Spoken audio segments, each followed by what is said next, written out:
This is another place, one of the most haunted places in the world. And I was staying in the Williams Winters room, and allegedly William Winters, his ghost, will stand, by your bedside and watch you sleep. No. This grown-ass man, like, what's up, stranger? Like, why are you staring at me? Would be there to watch you sleep, allegedly. He's a kind ghost, but I'm like... It sounds so comforting. It's so comforting having, like, this older white guy look at you and watch you stare. Sleep. I know. I mean, take me to lunch, take me to dinner before we do this. Right. Like, we need to, like, get familiar with each other. Yes.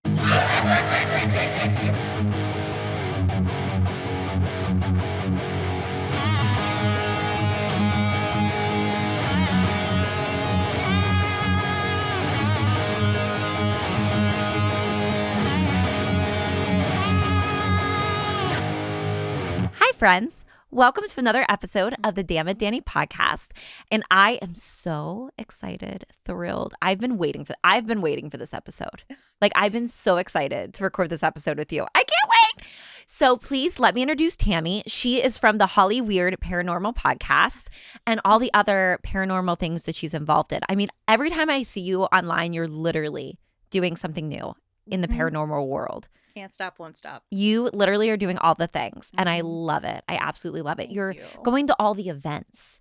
I saw previously that you were just at, I don't know what the event was, but there was like movie props of like all these like really like huge movies. And like that was really cool. And you went to see The Conjuring, which rude. So rude. And you ghost hunt. I mean, you're doing everything. Yeah. You are doing the damn thing. Yes, I am. And I love it. So let's dive into this. Yes. Let's go ahead first. Let's do it. You said you love Pennsylvania. Absolutely. There's a lot of haunted history there. Tons. There's so much. And some haunted pretzels, man. The Amish know how to fucking bake. We were literally, before you came in, my last guest, we were talking about Amish country and like the food. And I said, if you have not had a gob, you have not lived. No. Have you had one? Yes. Oh, they're life-changing. Oh my God. What's your favorite? Like, what flavor did you have? I think I had like, what was it? It was like a vanilla flavor. Yeah. It was the basic one. It was just like, I was like, which one is the most popular? They're like, this one's vanilla. I was like, oh, okay. It's a good introduction. Yes. If you ever get your hands on a pumpkin gob, it will change your life positively. Yeah. And a chocolate peanut butter, obviously a good combo. Yeah. But you got to do it. It was life-changing. Oh my gosh, it is. It's so, so good. I really want to get you to my hometown, Altoona, Pennsylvania, because there's so... I've heard many things about Altoona. Yeah. There's so much history there. Like, I would love to ghost hunt with you there. Oh my God, that'd be fun. Oh my God. I want to go back. We might need to do it. We need to, and hit up Philly and then all the other places. And there's, Gettysburg. I went there. Oh my gosh. I feel like there'd probably be what was your experience like at Gettysburg? Funny. It was really funny because I thought people were like, you're going to run into a ghost. And I was like, oh, I'm ready. And then I didn't run into anything. Really? Yeah. It's really interesting because like they really hit Gettysburg as one of the most haunted places in the world. And I go there and I talk to some of the locals because that's who I go straight towards. And surprising, they're like, yeah, I mean, I saw a door close like the other day and I'm like, so you haven't seen like a full body apparition of a soldier standing over your bed or like the good stuff? The good stuff. Like, give me the good stuff. Give me the ectoplasm. They're like, no, not really. And I'm like, wait, what? What? Like, guys. I know, but something weird did happen to me there. So that night I went to a battlefield. No, I went to this, it was this river. It was like this like little like bridge. Okay. I can't remember the name of the bridge. I'm so sorry. And it was like, oh, these three Confederate soldiers were hung there. It's lore. And I end up running into this ghost tour. Okay. And they love my devices. We're using the dead bell. It's this little bell that has like this little EMF, and allegedly, ghosts are made up of energy and they can manipulate this device. And they were loving it because you just ask yes or no simple questions and the bell dings. Like, it's a great device to use because it uses old school and new school forms of technology. That's awesome. And they were in love with it. And the woman was like, hey, do you want to join us on the rest of the tour? I'm like, heck yes. Yeah. Yeah. She's like, bring your stuff. Let's do it. I'm like, you want me to pay you? She's like, no, you're going to help me. I'm like, okay. Yeah. Why not? We go to this other bridge and, we're doing we're doing our little EVP sessions, nothing with the bell, oddly. And then all of a sudden we hear this boom, and it sounded like a cannonball. Like it sounded like a bomb. No. And everybody like just wide-eyed started looking at each other. I was looking at the tour guide. She's like, I'm like, that is not a firework, is it? She's like, nope, it's not. It's June. It's like early June for one thing. She's like, yeah, it's technically 1:30 in the morning and there's nothing going on. We're in lands right now. Like we're in like away from the town. Yeah. We're by the battlefields. Shut up. Nothing or no one was around. Like we were just the only group there, quiet with the night. And then like you just hear this boom out of nowhere. Yeah. And that was it. That's all we needed for that night. I was like, I'm done. I'm good. Yep. I experienced Gettysburg. And that was like my biggest, like, I think, paranormal thing that I went through there. Really? That's crazy. Have you heard of the Jean Benet Tavern? Yes. Oh my gosh. So that's like one of my favorite places to eat, but you can stay in the rooms above the inn. Yes. So I booked one of the rooms and then I chickened out. No. I booked the most haunted one. And then it was like the day before and I was like, I don't think I'm ready for this. That's a really good tavern, by the way. They have some really good plates. I love it. It's my favorite place to go. It's my mom's really, favorite really place good. to go. Yes. It's so delicious. But what was the deal with the room? Like, what happened? Like, what made you chicken out? Like, what happened? So, I started reading. I started reading online, and like they have this. Did they show you the binder when you went to eat there? That's like their pride and joy. So they're like, here's this binder, and it has like all the things that are happening there, and like all these pictures. It is. It's laminated. It's so fun. Greasy and laminated. I know, and you're eating, and you're just like, like wiping it like on the, like okay, all right, and like the waitresses are like really into it, and like I love it. Like the whole experience is amazing. Yeah. I love Bedford, Pennsylvania. Yeah. But I was reading and they're like, yeah, like this is the room where like I think they have like the rocking chairs outside and they'll rock and people have seen like a man, like a dark figure. Oh wow. And like they're like, if you're gonna experience something, it's gonna be in this room. And I was like, you know what? I think I'm good. I don't know. I think the thought of being trapped in a room where I couldn't leave in a place I'm not familiar with did something to me. And I just called them like, actually, I need to cancel. And they're like, it's still going to be a charge. I said, that's fine. Oh, where did you go after that? You went to another haunted hotel. I went nowhere. I went nowhere. I slept in my car. Yeah, I was like, nah. And I lived close at the time. So like it was fine. It was just like a spur of the moment. I was like, let's do this. And then I chickened out. Oh no. I need to do it. Oh, you have to brave. You have to be brave. Like, I need to be brave. You could just go in there with someone. I think that's your best bet, as for starters, like just go with someone and brave the night. Yeah. And just see how it goes. Yeah. What was your first experience? Like, have you had a moment like that where you've almost like chickened out and you're like, I don't know if I'm gonna do when I it. went to Myrtles Plantation. Okay. In St. Francisville, Louisiana. Oh my God. It's this is another place, one of the most haunted places in the world. And I was staying in the Williams Winters room, and allegedly William Winters, his ghost, will stand, by your bedside and watch you sleep. No. This grown-ass man, like, what's up, stranger? Like, why are you staring at me? Would be there to watch you sleep, allegedly. He's a kind ghost, but I'm like, that sounds so comforting. It's so comforting having like this older white guy look at you and watch you stare. sleep. I know. I mean, take me to lunch, take me to dinner before we do this. Right. Like we need to like, get familiar with each other. Yes. Be like, actually, can you let me know if I like say anything in my sleep? I snore, I fart. It's okay. Just let me know what's going on. Like, do I need like what's those machines called? I'm blanking. Is it like one of those little masks? Yeah, like a respirator. Yes. Just let me know if I need one of those. Sleep apnea mask. Yes. Let me know how my breathing is. That is scary. That's the real horror right there. It really is. And I almost chickened out. I mean, I went with a friend and she was a little scared too. But Yeah. I'm like, no, we're going to do this together. And it's my birthday. And there were other people staying there who were also celebrating their birthdays. Nothing scary happened to us in that room, but I want to say around like it was 4 a.m. I'll never forget it. It was 4 a.m. and I kept on hearing children running up and down the hall. What? And I'm like, who's fucking kids are running, man. It's too early. I'm just thinking, you know, maybe, you know, it's probably 9. Did we sleep past like the, you know, grits and biscuits breakfast that they serve butt crack in the morning? No, I know. And I was like, wait, it's 4 a.m. Like, that's weird. And when we went in for that early morning breakfast, I went to go talk to one of the docents that was there. And I was like, hey, I heard children up and down this hallway in front of the Williams Winters room. Do we have kids staying there? They're like, you're the only person in that room, like in that floor. And I was like, wait, what? And they're like, yeah, we don't have anybody else. No kids staying here tonight. Ooh. Yeah, they were like, there's no kids, like, actually, that we're staying here for the weekend. Like, it's just you in that room and on that floor. But everywhere else, all the cabins were booked, but there were no kids that night that I was staying there. Or for that matter, that whole entire weekend. Oh, my God. Yeah, it was weird. Crazy. Yeah. That's so wild. Okay. All right. Great. So I heard the kids. So you heard the kids. You didn't get the creepy guy. No, like, but I got the kids sleep. that woke my ass up at 4 a.m. I was a little pissy pants. So. I know. And you're like, oh, these kids. I know. Waking my ass up. How dare they? I know.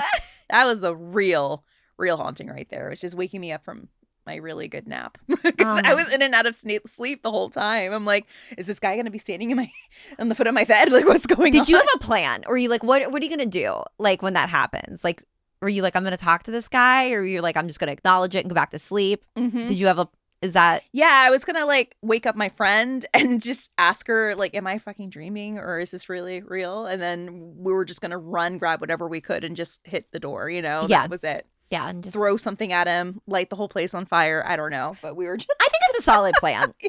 Honestly, it's a solid plan. Yeah. Just throw something at it. Yeah, just throw something at it. That wasn't what I was expecting you to say, but I love that was the plan. Oh, yeah. That was my early days of ghost hunting. Okay. So, you know, that's kind of where I'm at. We're very, very early stages, but I would love to do it. I think it'd be so fun. Everyone should ghost hunt. I feel like you should face your fears and do it. Like, you just need to do it. Rip the Band-Aid off because you're going to regret it. Do you feel like when someone does that, it opens you up to like other experiences? Absolutely. The more I was hunting, the more I was investigating, the more things I started to see, the more messages I started to, like, pictures I started to see in my head, and the more things I started to hear and even smell. It was weird. Oh, the smell would be trippy. Yeah, the smell is always trippy. I think that's clairgustance or something like that, where you have the ability to smell things and no one else can. So okay. So I know you said that you kind of have like one foot in like the medium world. Yeah. So when like what is that like for you when that happens? Like, what are you experiencing? So it's weird.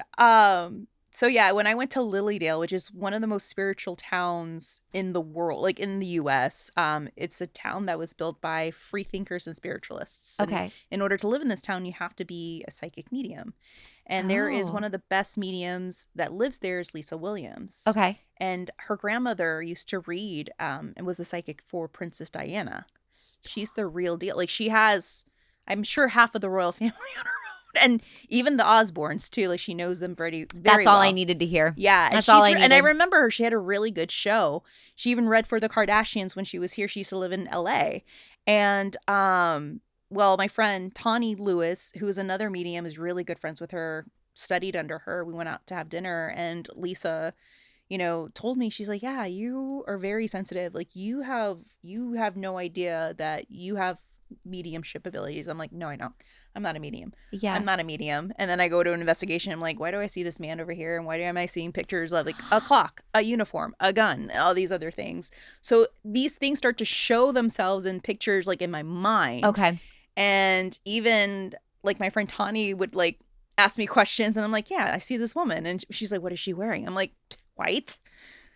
She's wearing white, right? Yeah. She's like, yeah. So I'm like, shit, I'm not a medium. So you're literally like studying with the best of the best. Yeah, and I did. I mean, it was serendipitous. Like, I did. Like, they're really great, and like to have what a dinner party to be a part of. And seriously, for Lisa Williams to kind of do like a little 5-second reading on me was pretty amazing. Legendary. Yeah, she's really, really good. It's hard to get an appointment with her. She's that great. Yeah. Oh yeah, but how I see it is like I start to see pictures in my head. start to see words. And sometimes like I'll let the space kind of guide me and show me places. So like I went to a house. It was a private residence, and this gentleman had some pretty horrific experiences there that were explainable. And for some reason, like I felt like the house was guiding me to certain rooms, and he was like, "Why are you here?" I'm like, "I don't know, something happened here, right?" And he's like, "Yeah, we see a man in this room." I'm like, and there's something that happens in the back. He's like, "Yeah, that's the shed. Every time I turn off the light, it turns right back on. And sometimes the door is left open, and it's like a deadbolt lock, and it's a new lock, and it always locks. And I lock it, and always it ends up open, the lights are on. And I just want whoever's here just to stop turning on the lights." And I'm like, just tell him to stop turning on the lights. It's simple. just like, sir. And you'll be surprised. Like sometimes they listen, you know? Yeah. Or pay the bills. So it's things like that, like that I notice like within time, like, oh, like I'm seeing these things and they're paralleling with what the medium is saying. And when I'm researching, I'm like, that makes a lot of sense. Okay, that's weird. I'm not a medium. So I think you might be. I know you keep saying you're like not, but these signs are all pointing to yes. Yeah. I think everybody has mediumship abilities, even you. And it could be, from what I learned, like you could be a medium for other people, or you could just be a medium for yourself. Like you could just talk to your ancestors or let things talk to you, and that's it. Well, it's probably like a muscle. If you're not using it, absolutely, it's probably not going to come apparent to you that you have that gift, but you're exercising that muscle and you're putting those reps in. So you are becoming more open to these things happening. Absolutely. And I mean, if you're studying or at least talking to people that have been doing this their entire lives and they're pros, how could you not, absorb a little bit of that into that yourself? is very, very true. So there are classes, there are workshops out there. So yeah. I don't know, girl. I think you might be a medium. So I'm reading The Exorcist right now. Oh, how do you liking that? I really like it. I stepped into a Barnes & Noble for the first time in like ever. I just love the smell of a book. Of course. It was, it brought me back. But I saw that they were having like the special anniversary edition and it glows in the dark. And I'm like, I need it. So it's my first time reading it. And I want to know, like, how do you feel about possessions? What's your feeling on it? Do you think it's a real thing? Have you experienced it? Just your insight on how you feel about possessions. I mean, this is a Western thought. This is a westernized thought process because we are bringing in religion. We're bringing in Christianity, and not a lot of places really think of this. A lot of places believe in possessions in a sense that we could be possessed by our spirit guides, or we could be possessed by other spirits and other beings, and other energies. But for like something like that to happen, like The Exorcist, do demons exist? I have a very tough time talking about that because I'm like, everything's a demon. I think that's where the problem is. Like, we want to label everything as demonic and possession. Right. But when it comes to possession, do we really know what it is? Do we really know what a haunting is? Like, do we really know what a ghost is? And do we know what we're really feeling? Yeah. And I feel like sometimes it's religious psychosis. It could be very much explainable.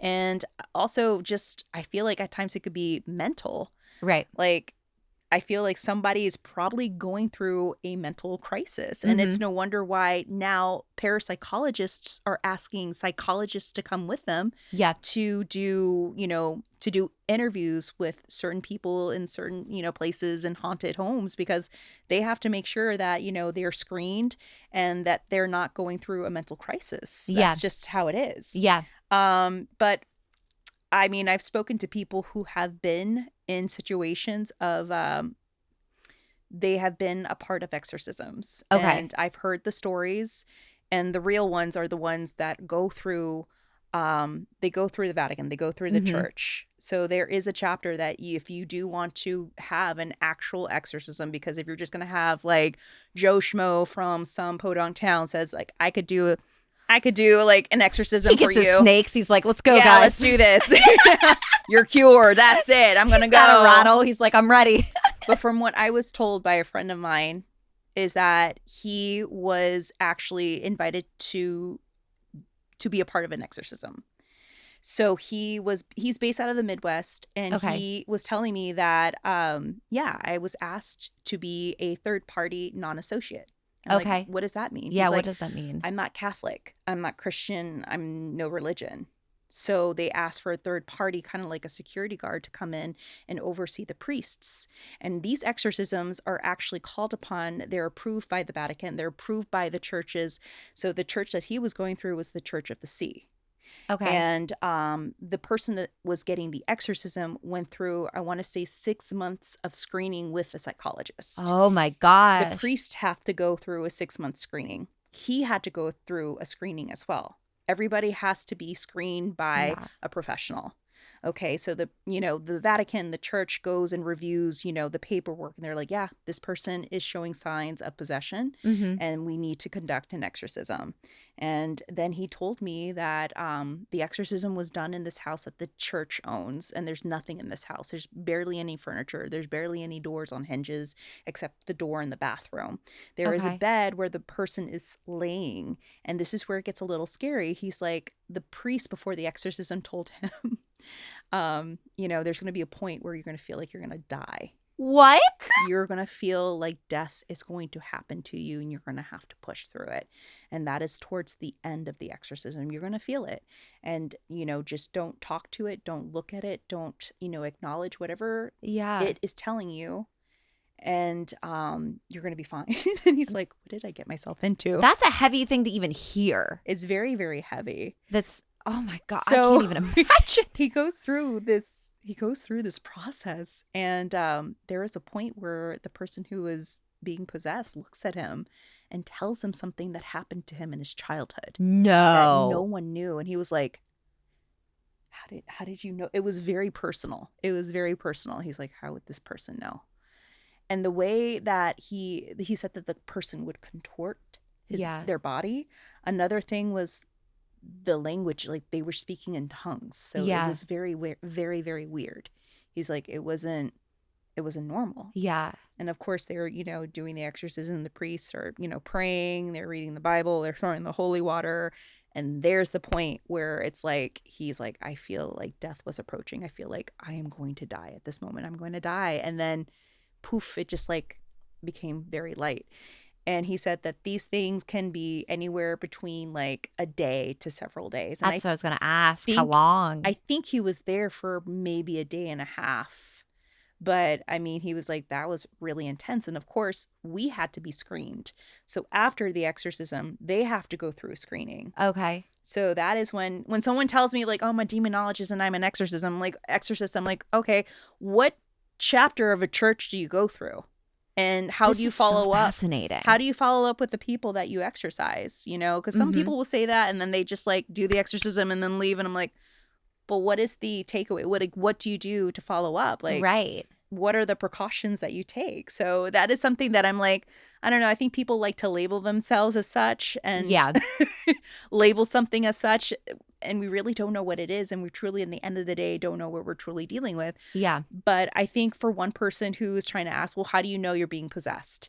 And my friend told me, well, it's not quickly. When people are saying, well, I feel like I'm being possessed, that doesn't happen quickly. When you're being possessed by something that is evil or something that is demonic, for example, is very rare. And it breaks you down very, very slowly. And that can take not just days or weeks or months. It could take a year. Yeah. It could take 2 years. But this thing will break you down so like low and slow. Yeah. That's how it works and that's how it manipulates. Mm-hmm. And I was like, that is very interesting that, that's how it, reacts and that's how it just controls the body. It is. And it's fascinating because if you read the book, like The Exorcist, like it happens very quickly. Yes. Like the girl is possessed very quickly. And that's where I'm like, guys, it's a movie. Yeah. It's a movie. And I thought it was just very fascinating because they do touch on like her seeing a psychiatrist at the beginning and trying to figure out like what's going on. And they're throwing all these like crazy things out, like, oh, she might have a split personality. Oh, it might be this. Oh, she may have read something. And obviously, as you're reading, you're like, okay, there's no way this young girl, could have done these things. Yeah. One, the book's more graphic than the movie is. Oh, yeah. The book is way, way more graphic. It's a good read. It is. And it will make you sleep with your nightlight on. It does. And it is inspired by actual events of a boy that was living in the Midwest. Okay. I think in the East Coast. I thought it was based on a true story. It was inspired by actual events. Okay. through a boy. It was a little boy. I think he was 7 or 8, and he went by the name of Roland Doe. And he lived, I want to say he was around the East Coast. I think the house is closer to the Amityville house. I think it was around that area. Okay. And this happened in the 50s or 60s. I could be very wrong. But it was around that time period. And then weird things. It was very slow. According to the family, it was very slow. It started with things like knocking. And then it started with movement and, unexplainable movement of items. And then it got worse and worse and worse. And then the church got involved. And then he had to go and move into this one room in the church. And and all hell broke loose and everything. And this person, I think this gentleman is still alive. He actually used to work for NASA, and he really doesn't have any recollection of what happened to him. But he's like, yeah, allegedly this happened to me, and this is, how they went about it. But, I grew up to be a healthy young man. I had, I went to school to become an engineer. I started working for NASA, and that was it, That's incredible. Yeah. It's just incredible, especially with just like young children, because I feel like they probably are more susceptible to those things happening because you're like more open to it. Oh, absolutely. As an adult, like I feel like you are very like closed off. You're not very open to things. You're not very open to experiences. The other thing I want to ask you about that I'm so intrigued to get your, just your opinion, your feelings on, how do you feel about Ouija boards? Because also in the book, she does use a Ouija board, and that's how she ends up opening this portal. That is $1 million question. I've been asked this on several podcasts, and I've gotten so many people upset with me. But there is a Ouija board society based out of New England. And is there really? Yeah, there's a gentleman that owns, he's the president of the Ouija board society. The building where the society is based out of, they have one of the largest Ouija boards on the roof. So that's so cool. And guess what? The place is still standing, business is still running, and there's nobody that's cursed or possessed. I played with the Ouija board twice. Nothing's happened. I've had people forget to close the circle. I went to an investigation at a location with this very popular psychic, and she texted me. She's like, hey, I just realized that we didn't close the circle. I was like, excuse me? Really? And she's like, yeah, did anything weird happen? I'm like, no, I'm fine. My dog's here. We're about to go to sleep. She's like, okay, just light some sage, light some Palo Santo, ask your guys for protection, and just go to sleep. And I was like, okay. And nothing happened. Okay. Nothing happened.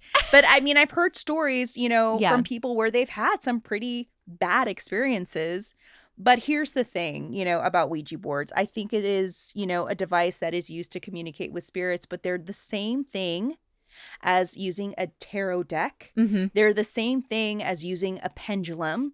They're the same thing as anyone who goes out there and grabs a ghost hunting device and asks the energies or the spirits in the room, knock once for yes or ding the bell for no. Yeah. It's the same thing as a Simon Says game, because you're asking whatever's there to manipulate a device. You're asking whatever's there to manipulate a planchette to move. Yeah. So that's where I find it a little gray. It's like, okay, this is a thing of fear, but it's also what we bring to the table that can actually create the chaos. Right. Absolutely. Yeah. I think it's probably just another means of you can open or contact something as you could basically with anything. Yes. If you think about it, like this one parapsychologist, Lloyd Auerbach, put it so well. He's like, when you go to a coffee shop, a very popular one, early in the morning, and then you see the baristas looking tired and they're in a really bad mood and they're dealing with the worst customers and they're preparing this coffee and they're pouring their negative energy into this coffee and they're serving you this coffee and you drink this coffee and then you feel shitty. Yeah. Think about that. That's what you're bringing to the table when you use these devices. That's such a great way to think about it. And I said, you're right. Yeah. You think of all those teenage boys going through puberty working at a Sonic burger, they're preparing your food and they're unhappy. They're slapping the meat on the bun. Here, eat it. Choke on it, It's the worst intention that is being served to you. It's so true. Yeah, absolutely. Yeah. So it's the intention that you bring to the table.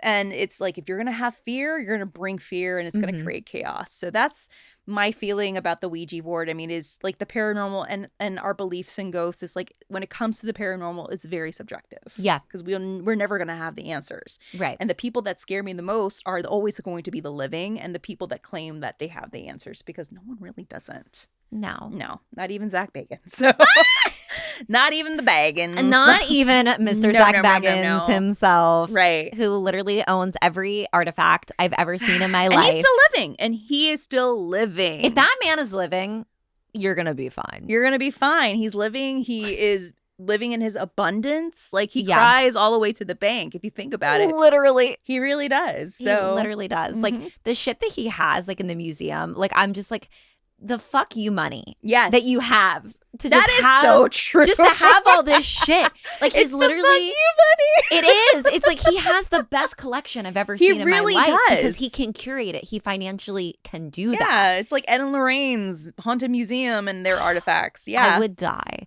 Oh, okay. I gotta ask you. Yeah. How do you feel about this Matt Rife thing? Let it happen. Let it happen. Let it happen. Let it happen, because it's going to go one of two ways. It's like going to bite him in the ass. Yeah. Or people aren't going to actually realize that these things really don't have energy. Yeah. Do you think the possessions that they accumulated over the years, like, do you think that there are energies or dark, like, I guess, entities attached to them? See, it's hard to say. Like, the Annabelle doll, I'm sure people are going to talk about the Annabelle and the death of Dan Rivera. I mean, okay. First off, Dan Rivera handling the doll, he passed away. He had internal issues. Yeah. Guess who handled the doll before? Dan Spira. Dan Spira is the man who is the son-in-law of the Warrens. Oh, okay. And he's handled that doll so many times. He is still, living and going on with his wife, Judy, who's the daughter of Ed and Lorraine. Ed and Lorraine already passed away. Lorraine died in her 90s. She suffered from dementia and she passed away. That's crazy. And Ed had heart problems prior to all this, so he finally passed away of a heart attack. Mm-hmm. Of a stroke, I believe. Yeah, he had a stroke and Lorraine ended up taking care of him. They all lived, and people pay money to go and see these artifacts, and allegedly there are these stories attached. Well, the man in the motorcycle who picked up Annabelle, well, there's no factual evidence that he existed or this accident actually happened. Yeah. So it was really interesting. Well, don't you notice that every time, like, they have to move her, they put on the gloves and they have to bless the gloves. And I'm like, don't you notice that every time they move her, it's always in front of a camera. It's always in front of a personality. It's always a show. And when you're charging $50 to $60 to go and see these items, it's like, what is really cursed? Right. So people are going to go in and they're going to want to see these cursed items. They're willing to see them.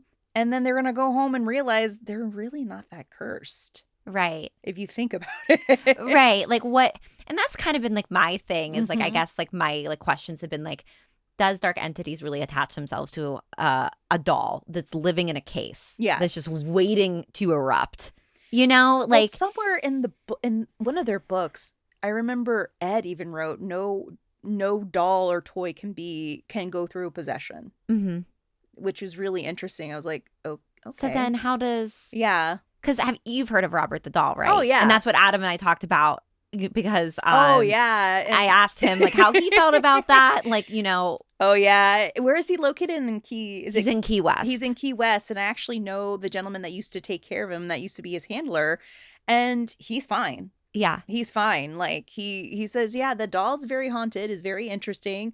Like, I've had some weird experiences having the doll in my possession, having him in my house, but I'm still living. And it's really interesting because of the fear mongering that people surround the doll with, because there used to be a parade, from what I remember. Yes, I read about this. The parade that they used to put a fake doll and people used to throw things at this doll. So they used to, like, here we go, throw negative energy to this poor being, It's like there's so much fear and negative around this doll that's what the doll kind of feeds off of and thrives. So we're actually feeding the doll all this energy ourselves. Right. Yeah. Right. If you think about it, yeah. And there's been so many handlers that he's had, and guess what?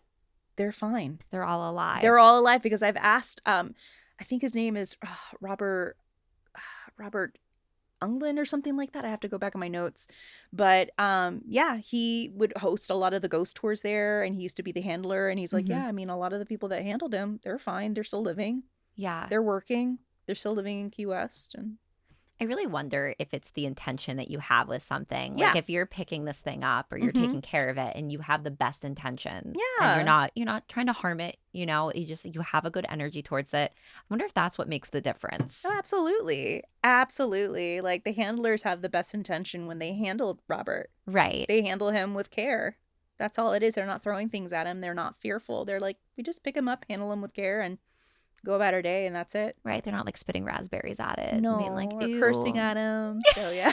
Like, you're so gross, Robert. But yeah, it's like the people that I actually talk to that handle and have actually been to, have seen Annabelle face to face. Yeah. That, I've heard like, oh, I, feel a sense of heaviness. Oh, I felt this. But it's like, is that really your fear? Like, is that like you facing your fear? Is this doll? Right? Is what I'm trying to figure out. So yeah. Well, and I feel like you have this anticipation that you are going to feel something because this doll is so legendary that like, how are you not in your mind going to be like, this is it? Like, this is her, you know? Like, I think it'd be hard not to feel something. Exactly. That's a good way to put it. It'd be hard to not feel something. Yeah. You're going to feel something. And I feel like those guys that are, they own the house, let them, let it, we're going to see it in real time. We're going to, if I have to stand corrected, I will.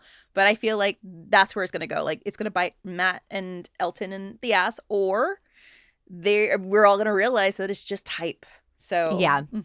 I'm very curious to see how things are going to play out. I mean, people are still willing to spend $80 to stand in front of Annabelle, which is really interesting. I'm like, you really are willing to sacrifice money just to be afraid? Like, I'm so confused. Honestly, I would spend the money. Like, if I had the opportunity to, like, just to see it, I would be like, yeah, like, I want to see it. Like, I want to see what all this is about. Like, I think it's so fascinating, all the stuff that they've collected over the years. I don't know that I'd go into it being like, wow, I really hope something comes home with me. Oh, I really hope that, an entity just comes with me. And that was another thing, too. This wasn't the first time that she did her Eras tour. She had another Eras tour. Did she really? So in the 90s and the early 2000s, Ed and Lorraine needed money. So they took her out to this Italian restaurant that we see in The Conjuring Last Rites.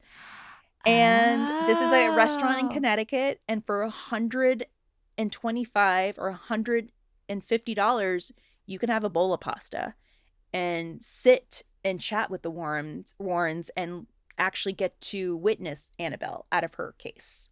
I'd pay it. Yeah. And people did. They went and they actually got to eat their dinner and meet Ed and Lorraine and meet the doll. Yeah. And nothing happened. Have you met either one of them? Never, no. Have you had connection with their daughter at all? Mm-mm. Do you want to? I don't mind. I wouldn't mind at all. Yeah. I wouldn't mind sitting with Spira and Judy. I wouldn't mind at all. Yeah. I would love to sit and have coffee with them and just like, hear their point of view of everything, what they've went through. Well, if you do that, let me know. I'm going to sit at a table behind and just like, I'm just going to listen. I'm just like, what's happening? What's going on? Yeah. So we did talk when you first came in about experience that you had. So I do want to talk about it and I want to hear it. Yes. I want to hear the clip. So tell me all about it. So start from the beginning. So the clip that I'm going to play very shortly is a clip that happened in 2020-ish. It was before, like literally right before the stay-at-home order during the pandemic. So I went to this investigation at this Legion's Hall in Van Nuys that allegedly had a lot of activity. And there's a lot of history attached to this building because it used to be the first hospital in Van Nuys. So they used to treat car accidents, sick kids. And it was kind of like a little like urgent care hospital. Yeah. And then it transitioned to many different things. And I think that the Oddfellows could have operated out of here. I think the Oddfellows had a connection to it as well. And then it broke down into different offices. And then there was this lore that this man was killed. He was thrown out of the second floor window to his death, but it was never proven that this actually happened. Yeah. But according to the people that run it, like they've had actual experiences really in that place, like bona fide experiences that were witnessed by others. And I mean, they were like, we can't explain it. Like we've seen things fly off the shelves. We've seen shadows. We've seen a woman dressed as a nurse. We've seen children. Oh, gosh. Oh, so, that gave me chills. Yeah. So I was leading this investigation. We broke it into two groups. It was a lot of people. I took the first group to the room where the man allegedly was killed from the second floor window. Nothing happened. And then we go into another room. And then there's the gentleman who is a part of the Legions. He's kind of like the caretaker. He's like, yeah, I come here often. Like, I'm usually the last one to leave. Like, I come here even when it's closed just to clean up and take care of the place. Yeah. So I'm like, oh, so you've established rapport with that whatever's here. He's like, yeah, they know me. And I said, okay. And something in my head was telling me he needs to be asking the questions. Why? I'm like, I have a feeling they want to talk to you more. They want to talk to us. Yeah. So I asked him, like, how about during the EVP, you start asking the questions? Mm-hmm. So he did. And it was like, I want to say like 10 of us in this room with this man. And while he's asking the questions, no one's talking. No one's talking. And then he plays it back. And then it's one of the most chilling EVPs I have ever listened to in real time. Oh my God. And this is what I'm is considered. So excited. This is what is considered to be a Class A EVP. What a Class A is like you can actually hear a different voice responding to your questions with such clarity. It's not or anything. It's like actual, like, boom, it's a response. Boom, it's saying this. Boom, it's literally connecting with you. Okay. So let me ask before you play the clip, the technology. Is the technology different for that? Is it? It's just like what's the difference? So we were using, people like to use the fancy recorders, the digital recorders. Mm-hmm. I just tell people use the voice memo on your phone because it is a 3D mic. Oh. It is a 3D mic. You're going to get a lot of clear stuff. I've captured a lot of weird things on my phone that I can't explain. Really? What is this, a $1,500 phone? So it's going to have a state-of-the-art like camera and microphone. The microphone is really good on it. And that's what I told the guy. I was like, use your phone. You don't need any of that $800 Panasonic bullshit. Right. Use your phone. He did. That's interesting. Yeah. Because I've seen I went on one ghost hunt and they had like the computer and like all the equipment. So that's why I was wondering like if there's a difference or if you're, if you prefer one thing over the other. I always like to keep it. I mean, to each their own. Yeah. But me, I just like to keep it simple. Yeah. I like to keep it simple, short and sweet because we got to lug this shit with us everywhere we go. So yeah, absolutely. It's just best to keep it simple and to keep it short and sweet. I mean, you have like an $1,800 device in your hand and back of your pocket. Use it. Right. Yeah. Get your use out of it. And I've captured a lot of things on camera and on my mic. I'm like, I don't know what that is, but it's clear and I hear it. So I'm so ready. You ready? Yes. All right. So this was in 2020. I might have to fast forward it because there were pauses in between. Okay. So this is what she collected. What time do you guys think it was? Well, this was 8:04. Okay. 8:04? Mm-hmm. you ready? Are you here?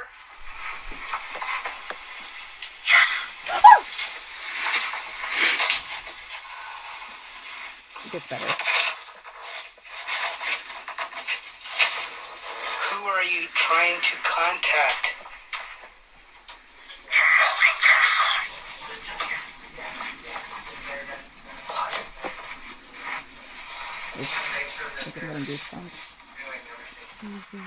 It gets better. What do you want to tell her? I am bad. Oh my God. Or I've been bad. So it's like, are you here? Yes. Yeah. What do you want to say to her? You're moving the phone. And the last one was either I am bad or I've been bad. So when you hear this, I'm sure you're thinking, demon. It sounds raspy, but if you think about it, I think that whatever is there is really trying very, very hard. Yeah. Very, very hard to speak. Yeah. There's not been anything evil in this place. No one has been hurt unless there was one incident of a man who was belligerent and he was cursing at one of the people of the Legion's Hall. Mm-hmm. And whatever was there threw an ashtray at him because they were like, we're not having this here. Yeah. That was the only negative interaction they've had because whatever was there was protecting them. Yeah. That is the only thing. So before anybody can say the D word, they're like, no, we love this place. We feel safe. We feel protected. We're protecting this place. Right, right. So what I believe, what I felt was this was a child.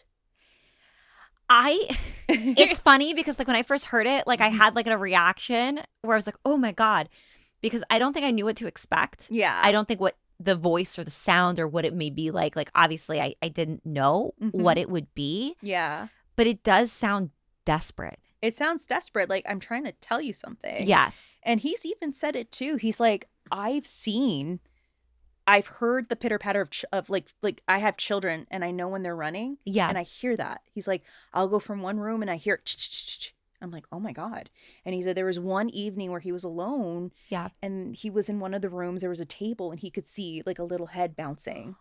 Yeah. He turned on the light and because he thought someone was here. Right. Was in that place. And he's like, who's there? And there was no response. He goes to the table and there was nothing there. So it's true. It is very fitting because the place used to be a hospital. They mainly treated a lot of sick children.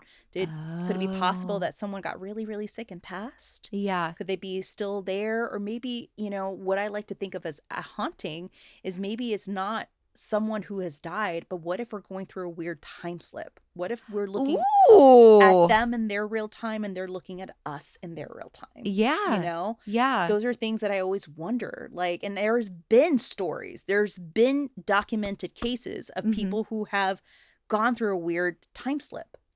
It's very, very interesting. But those are things that we can't explain. Like when people ask me, Tammie, what is a ghost? It's very subjective. I can't give a definitive answer because it could be so many things.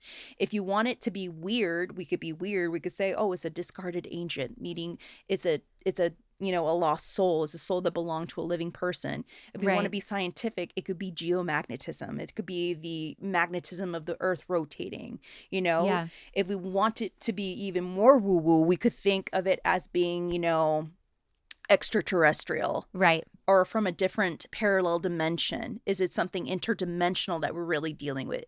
Is it a time slip? There's so many things. We can have all the pieces of evidence in the world, but we'll never have the proof. And there's a difference between proof and evidence. But at the end of the day, we have these experiences just as long as they're shared experiences. Yeah. And that's what I'm all about. I'm for the shared experience. I'm for, experiencing this reality and hoping to learn more when I cross that threshold too. Yeah. I love how open and passionate, like I can just tell the compassion that you have for this and how much it means to you and how open you are. And I think that's such a beautiful thing. And I love your attitude towards it. Like you're just very open to it being what it is. You're not trying to say, oh, it's this or it's that. Like you're just open to the experience happening. I'm just like, whatever's going to happen. I think like, I've had my friend who I told you about earlier, Tammie Merheb-Chavez. She's a practicing santera, and I sat through a misa, which is a spiritual gathering. It's kind of like a spiritual seance in the Santeria religion. And, it was with a little girl. And her mom, who's one of the eldest, like she's been practicing Santeria for 45 years, 50 years. I mean, she told the little girl, there's nothing you should be scared about. Yes, there's negative things, but there's always good things, there's, you're always protected. You're always protected. In the religion of Santeria, they don't believe in demons. They don't believe in evil. Yeah. They just believe in negative energy. Yes. But they're mainly protected. They believe in the light and protection of their ancestors, their gods, their Oshuns and everything. And that's all you need. Like, when you see them work, it's so like they look so strong and they're like so very powerful. You're like, whoa, okay. Yeah. Sounds like badass women. They are badass women. Doing the thing. I know. So with that, awesome. I carry that with me. Hell, I even walked into I walked into woods in Lilydale by myself at 11:30 at night in the dark. Girl. With my flashlight. I was supposed to go to this thing called the Inspiration Stump. I was told by Lisa Williams to go and place my hands on it. And something told me, just go do it. Just do it. Yeah. Nothing can hurt me. Nothing. What is there to hurt me in the woods? And there were things. But I mean, men. But a bear. Yeah. Or animals. But there are weird things in that woods. And I didn't care. Like, they can hurt me. It's and I had my, my little like headphones on. I was like, even better. Yeah. Sophie B. Ellis. Murder on the dance floor. Just walking to the stump. And it was like my test. I was like, and I felt good. I walked, I placed my hands, I was by myself, pitch black, and walked back. And that was it. You know, I was like, that was the biggest test. I told my friend the next day what I did. She's like, are you crazy? I'm like, yeah. She's like, well, I mean, you're an investigator. You literally faced your fear right there. You walked into the dark, you know? You faced your calling. Like, there was something inside of you that said to do it. Just do it. Yeah. Just do it. And you did it. Mm-hmm. And you lived. Yes. Did you feel anything? I felt this whoosh like in my head. And it was funny. She's like, did you have weird dreams? I said, no. She's like, what did you see?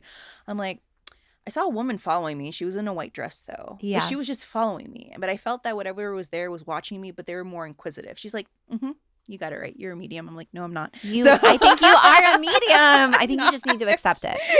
I think you need to accept it and make it a thing. No. I think yes. So do you get called in by people to do investigations, like of their homes? Yes. Okay. What's been the most fulfilling? The one that we did 2 years ago in Huntington Park, it was a gentleman that had a investigation. He had a group of ghost hunters go in the first time they invited me, and I didn't like the way they handled him. Okay. I really felt like he didn't get the answers he needed, and I felt that the way they handled it was not right. It was unethical. So something in me told me, like, no, he needed help. Right. And so I reached out to my friend Tanya. I'm like, Tanya, like, I feel like you'd be really good in this case for me. Can we go and talk to him and his family? And we went to go talk to him, and he was just so happy. And his mom was there. And she was like, I see this shadow, and I see it in my room, and it walks into my room and disappears. It walks past the doors. And Tanya was like, that's your husband. He's like right here. That's your husband. He passed away in this house. And she was like, yeah, he passed away here. And she's like, that's him. He's checking on you. Oh. So she was like, oh, that's him. She's like, yeah. She's like, tell me what you used to do. You used to take care of him. She's like, yeah, I used to feed him. I would bring him food. Well, he's doing that. He's watching you now. So right there, we're switching the fear. You know, that's when people ask me, what is the best tool to bring to an investigation? You bring a really good medium. Yeah. And I wanted to bring her. Plus, she's bilingual, and, you know, this is a Spanish family. So she was, you know, translating everything in Spanish too. And we were trying to figure out what was going on with the man, you know, the owner of the house. And she's like, yeah, there was a family that lived here. Yeah. It was a father and son. And the son used to be this star, like, athlete at USC or UCLA. And something happened to him. He had an injury. And he died 2 blocks away. And the guy was like, you're spot on. The guy died in a van fire. His van caught on fire. He died in the van. The problem was he was like, I think he was paralyzed. Okay. And he couldn't get out of the van, and he died. And he's like, everything that she was saying paralleled with everything that the neighbors informed him when he moved into the house. And she's like, yeah, so he's upstairs. And she was like, I saw a man by the window. He's like, yes, people have seen a man at that window.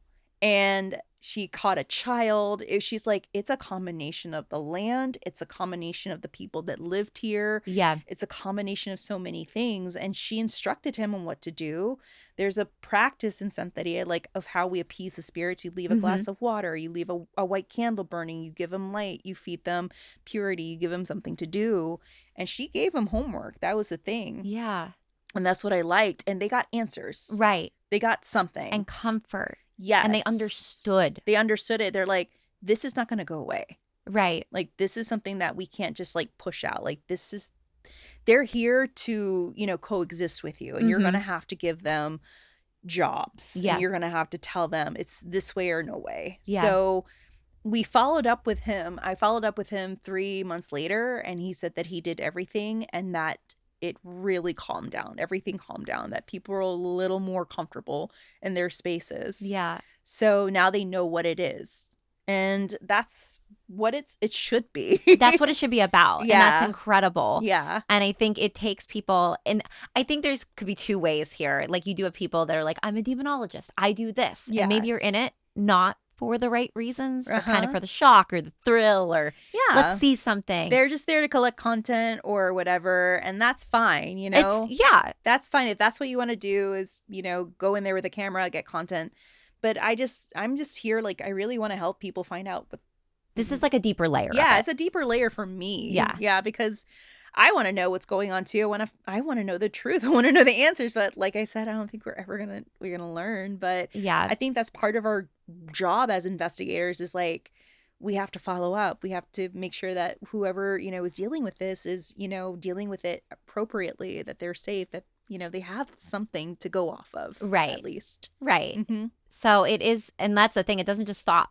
Mm-hmm. In the investigation, like it's not just over. Yeah. So I love that you were checking in and making sure that family is okay. Because there's a lot of groups that don't do that. They just go in there and they're like, okay, we did it, guys. And they don't follow up and things happen. And guess what? The activity picks up again. So, right. Yeah, it happens. So I do want to ask you, kind of since we're on the same note, you said you worked with I don't know if we can talk about which television show that it was. Okay.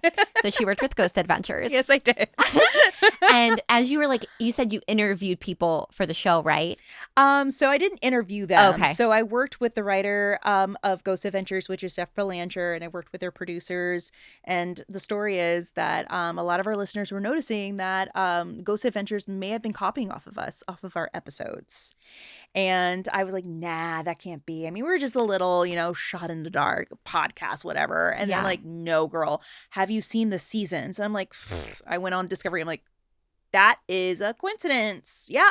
We covered that a month ago. We covered this a month ago. We covered that a month ago. We covered this 2 months ago. I'm like, that's weird. That is weird. And sure enough, they were right, because a month later, the producers were knocking on my door on Facebook. They found me on Facebook. That's crazy. They're like, do you want to hop on a call? I'm like, yeah, I have many things to ask you, sirs. Yeah. Like, what's we going have some on? things to talk about. We do. What's going on? And they're like, we like your podcast. We listen to it because you talk about places that no one talks about. Mm-hmm. You go to places that no one goes to. Yeah. And it's not the typical Queen Mary, Black Dahlia. Like, it's been done. Yeah. They're like, we like where you go. Can you help us go to these places? Can you help us find people we can interview? I'm like, sure. That's awesome. And 3 years later, like, I'm still helping them. I was like kind of like their low-key consultant. Yeah. And I, I've even been a part of a couple of episodes with them. Like, I was in the Heritage Square episode. We'll have to check it out. Last March, before Aaron was involved in that horrible ordeal with his wife. God, that was so awful. That was an off night. I'm going to say that was a weird night. We were shooting an episode. Where was it? Not in Pomona. No, we were in Whittier at a certain abandoned asylum. Okay. And because I had an experience there. Yeah. When I was living in LA, when I first moved, I had an experience there that I couldn't explain. And they wanted to hear about it. They were interviewing me. And I remember, like, the energy was off. Like, Jay's energy was off. Everybody's energy. Like, everybody seemed, like, kind of frazzled and chaotic. Yeah. In a way. And then, like, literally 5 days later, Aaron's wife, like, tried to have him killed. It was so weird. That is bizarre. I was called, like, me and the producers were going back and forth. Like, did you hear that's what the hell's going on? Like, that's crazy. And the coincidence of it being so close. It's so weird. It was so crazy. And I was helping them with that episode and another episode. They were going to another house that I shot a film at. And I was getting them hooked up with people that worked on that film. Yeah. And it was insane. And yeah, like, from what I know, they're on hiatus. They're now being based off of out of Nevada. Zach Bagans refuses to now drive anywhere that's going to cost him 5 to 5.5 hours of commute. What? Yeah, so he cannot fly anywhere. He refuses to fly because of a horrible, I guess, turbulent incident that he had on a flight coming from Scotland when they did the European tour. Okay. So ever since then, he has this trauma of planes. He can't be in a plane. Okay. So that's why there was that time where they had the Winnebago adventures of Ghost Adventures. They got into a Winnebago and drove all over. I was laughing at those because he would talk about them. He's like, I'm sending my crew there. Yes. I'm like, dude, get on the plane with them. He won't. He's he like, won't do it's it. the most haunted place in the world. I'm sending my crew there. Yeah. Like, it was like, what? I'm joining via Skype. Yes. He's like, I'll FaceTime them and see how they're doing. Yeah, they did another special in Mexico. He called in. He's like, hey, guys, how's it going? They're like, it's hot. Yeah, it's hot and it's not going well. Have a great time. So that's where they are. I think the show might die out. I know some of the producers, like, they went on their own little hiatus too. And, yeah. So now they're based out of Nevada. They're trying to find places in Nevada that are close to him. Yeah. That's so sad. But they're still kind of trucking along. I mean, they took a break because of what happened with Aaron. Right. But they're still, I mean, from what I know, Jeff is still like writing the episodes, contacting people and stuff. So, yeah. The thing I was like just amazed by was I got on to just watch it one day because I'm like, I haven't watched the show in a while. And I got on and I was like, there's 20 fucking seasons of this show. I didn't realize there was that many. Yeah, I'm like, even more. I'm like, what?